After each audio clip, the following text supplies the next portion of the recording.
E vamos dar continuidade sobre o vídeo que fala sobre o gerenciamento de resíduos de serviço de saúde ao redor do mundo. No primeiro vídeo, eu tratei de locais mais problemáticos. Nesse vídeo, eu vou tratar de alguns locais melhores, que têm um bom gerenciamento de resíduos de serviço de saúde, e finalizar com a agenda de hospitais verdes e saudáveis. Eu acredito que esse conteúdo vai ficar muito grande, então talvez a gente divida esse vídeo em duas partes. Vai ficar a critério do nosso querido Bruno. E no vídeo sobre gerenciamento de resíduos de serviço de saúde em locais de crise humanitárias, nós terminamos mostrando um modelo, digamos assim, de gerenciamento de resíduos de serviço de saúde que tinha uma mínima segregação.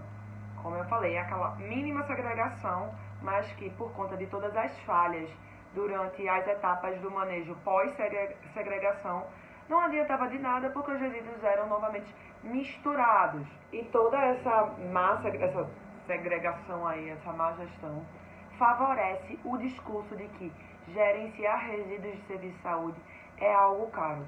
Por quê? Porque no final das contas, dessa maneira que eu mostrei no vídeo passado, não há uma grande, vamos dizer, minimização dos riscos associados aos resíduos de serviço de saúde. Por quê? Porque resíduos perigosos são descartados junto com o lixo comum, contaminam esses e vão acabar, vamos dizer, no lixão com um catador ou num aterro sanitário. E da mesma maneira, resíduos não perigosos acabam sendo descartados como resíduos perigosos, indo para as plantas de incineração. Como é mais comum nesses locais é incineração, porque engloba, digamos assim, todas as tipologias de resíduos perigosos. Então quer dizer que vai ser incinerado muito resíduo desnecessariamente, o que aumenta bastante o custo com tratamento do local. Mas sim, há locais que têm uma segregação mais efetiva das diferentes tipologias de resíduos de serviço de saúde e que acabam se assemelhando bastante com o que a OMS preconiza. Uma crítica minha é que a maioria dos estudos que tratam sobre gerenciamento de resíduos de serviço de saúde em hospitais, até em hospitais, estudos de locais que têm um gerenciamento mais interessante, eles negligenciam bastante os resíduos do grupo B, que são os medicamentos.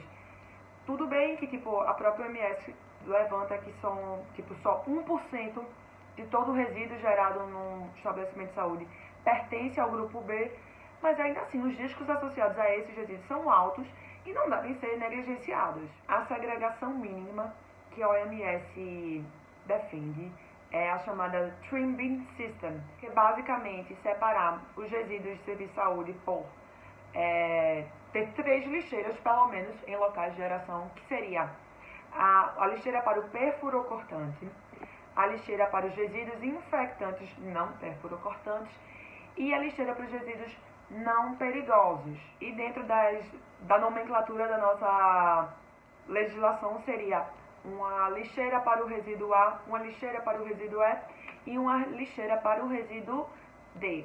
Mas até levando a nossa legislação, os resíduos do grupo A existem, digamos assim, a Anvisa 222 e a CONAMA 358, elas estabelecem um mínimo tratamento que esses resíduos devem ser submetidos. E algumas tipologias de do resíduo A podem ser tratadas via micro-ondas ou desinfecção por autoclave. E essas tecnologias são bem mais baratas do que a incineração. Então, eu sempre defendo que você tem que analisar bem quais são realmente todas as tipologias geradas no estabelecimento para separar o resíduo que tem que ser incinerado daquele resíduo que pode ser autoclavado. Porque assim, o custo-benefício do gerenciamento de resíduos de serviço de saúde é muito mais interessante. Outra coisa que é muito interessante de se separar são os resíduos do grupo D, aqueles resíduos que não oferecem riscos à saúde da população e do meio ambiente. Por quê?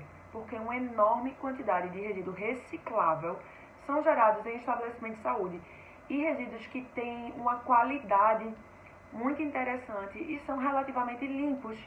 Então, é legal haver essa ou venda, doação para reciclagem.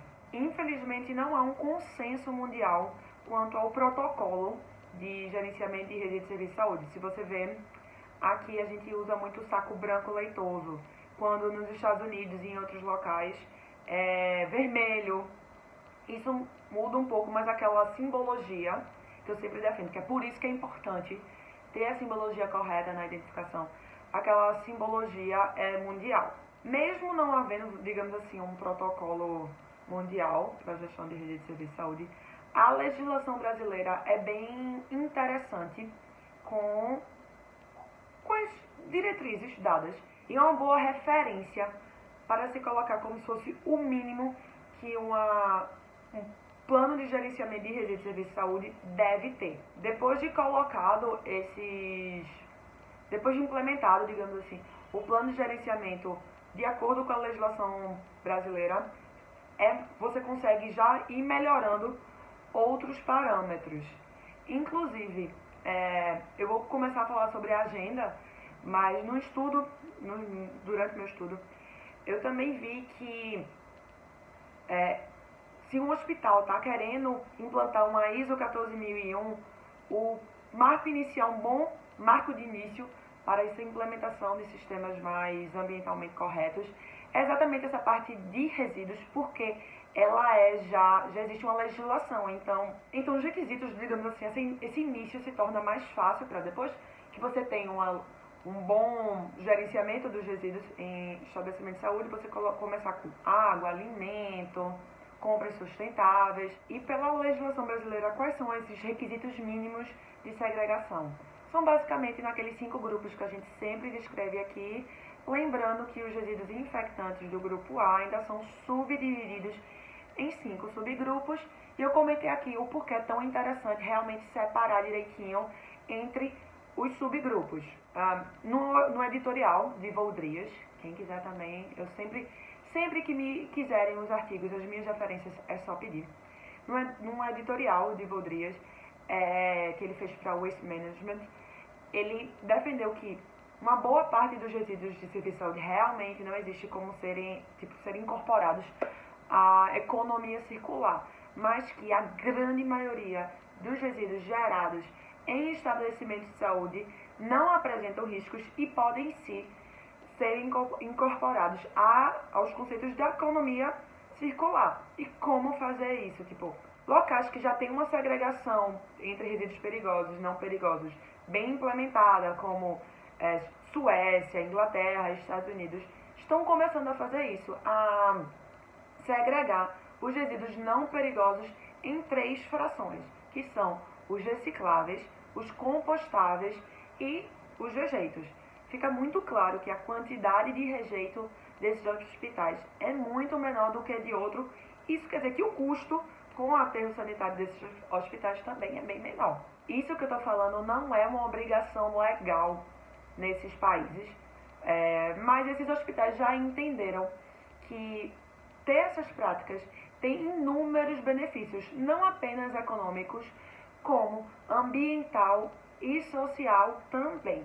Eu poderia já começar agora a tratar um pouco dos estudos de caso que eu vi no meu mestrado de locais que já tem essa segregação mais interessante, mas eu acho mais pertinente, para não ficar uma coisa cansativa e enfadonha, introduzir a agenda de hospitais verdes e saudáveis e durante os pontos tratados nessa agenda, trazer alguns pontos dos estudos de caso, porque vai ter mais aderência, vai ter mais coesão e não fica uma coisa repetitiva, falar agora e depois falar depois.